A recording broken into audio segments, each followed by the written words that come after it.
Assalamualaikum warahmatullahi wabarakatuh. Perkenalkan, nama saya Alit Latifatul Fuadah, mahasiswi Institut Agama Islam Darussalam Ciamis, Fakultas Tarbiyah, Prodi PGMI semester 4B.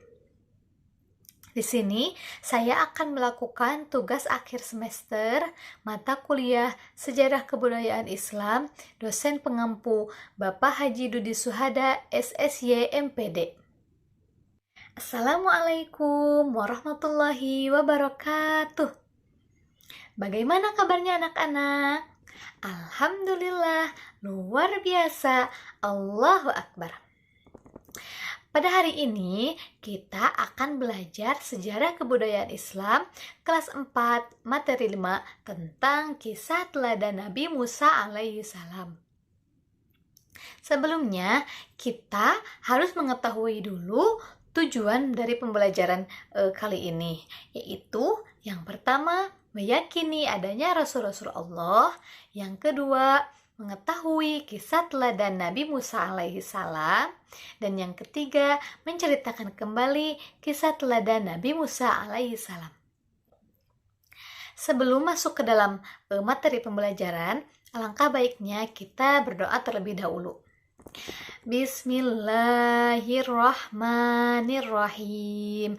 Rabbi zidni ilma warzuqni fahma birahmatika ya arhamar rahimin.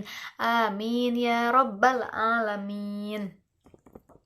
Nah, langsung saja kita simak kisah teladan Nabi Musa alaihi salam.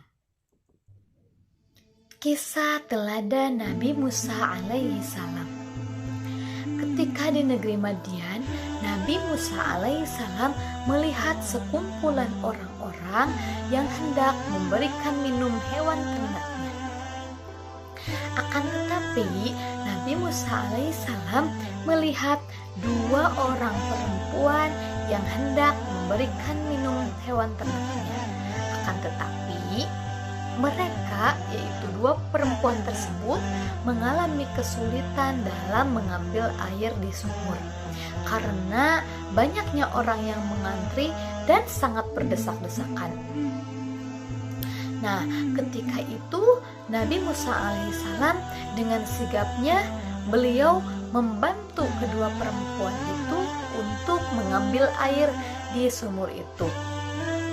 Setelah Nabi Musa alaihissalam menolong kedua perempuan tersebut, lalu Nabi Musa bersandar di bawah pohon seraya berdoa, "Ya Allah, sesungguhnya aku membutuhkan kebaikan yang Engkau turunkan kepadaku."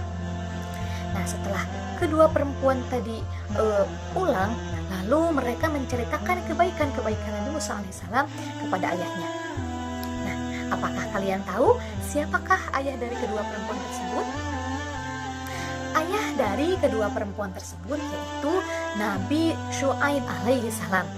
Nah, dari sini akan ada atau akan terjadi pertemuan antara Nabi Musa alaihi salam dengan Nabi Syuaib alaihi salam, sehingga pada akhirnya Nabi Syuaib alaihi salam menikahkan salah satu putrinya kepada Nabi Musa alaihi salam. Nah, itu tadi salah satu contoh kisah Nabi Musa yang suka menolong. Kemudian yang kedua, Nabi Musa alaihi salam menghadapi Fir'aun. Nabi Musa alaihi salam diberikan mukjizat oleh Allah Subhanahu wa taala berupa tongkat yang bisa berubah menjadi ular. Nah, tongkat inilah yang akan digunakan oleh Nabi Musa alaihissalam untuk melawan Raja Fir'aun. Ketika itu, Raja Fir'aun menuduh Nabi Musa alaihissalam sebagai penyihir yang akan mengeluarkan Raja Fir'aun dari negeri tersebut. Lalu, Raja Fir'aun mengumpulkan para penyihir-penyihir hebat untuk menantang Nabi Musa alaihissalam.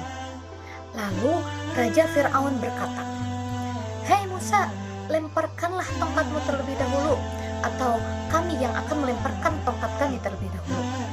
Lalu Nabi Musa alaihissalam menjawab, "Silahkan, lemparkanlah tongkat kalian terlebih dahulu."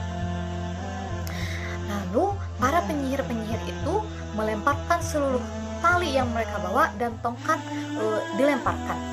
Nah, seketika berubahlah tali-tali tersebut dan tongkat tersebut berubah menjadi ular yang sangat berbisa mengelilingi Nabi Musa alaihissalam. Kemudian setelah itu Nabi Musa merasa ketakutan dan sangat panik. Tapi Allah Subhanahu wa taala berfirman, "Wahai Musa, lemparkanlah tongkatmu." Apakah kalian tahu apa yang terjadi setelah itu? Ya, setelah Nabi Musa melemparkan tongkatnya, seketika tongkat tersebut berubah menjadi ular yang sangat besar, sehingga ular-ular para penyihir tadi dimakan oleh ular yang berasal dari tongkat Nabi Musa, sehingga membuat para penyihir tadi merasa kebingungan dan terheran-heran. Nah, setelah kejadian tersebut, barulah para penyihir tadi dan istri dari Raja Fir'aun, yaitu Asiyah, mereka memilih untuk beriman kepada Allah sehingga menjadi pengikut Nabi Musa alaihissalam. Kemudian Allah Subhanahu wa taala memerintahkan kepada Nabi Musa alaihissalam beserta pengikutnya yang beriman untuk berlari menuju ke Laut Merah. Lalu Raja Fir'aun tidak ingin tinggal diam, melainkan Raja Fir'aun dan pengikutnya mengikuti dan mengejar Nabi Musa alaihissalam beserta pengikutnya yang telah beriman. Nah, setelah itu apakah kalian tahu apa yang terjadi? Setelah itu, Raja Fir'aun dan para pengikutnya tenggelam di tengah-tengah Laut Merah dan binasa ditelan oleh ombak yang sangat besar. Nah, itu tadi contoh kisah Nabi Musa yang pemberani. Jadi, kesimpulan dari pembelajaran kisah keteladanan Nabi Musa alaihissalam yaitu yang pertama, Nabi Musa merupakan seorang pemuda yang suka menolong. Yang kedua, Nabi Musa alaihissalam merupakan seorang pemuda yang pemberani dan cerdas dalam menghadapi lawannya. Dan yang ketiga, Nabi Musa alaihissalam merupakan seseorang yang sangat tegas dalam menegakkan kebenaran. Demikian pembelajaran sejarah kebudayaan Islam, materi kisah keteladanan Nabi Musa alaihissalam. Semoga dapat bermanfaat untuk kita semua. Amin.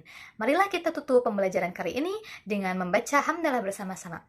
Alhamdulillahirabbil alamin. Sekian dari saya. Wassalamualaikum warahmatullahi wabarakatuh.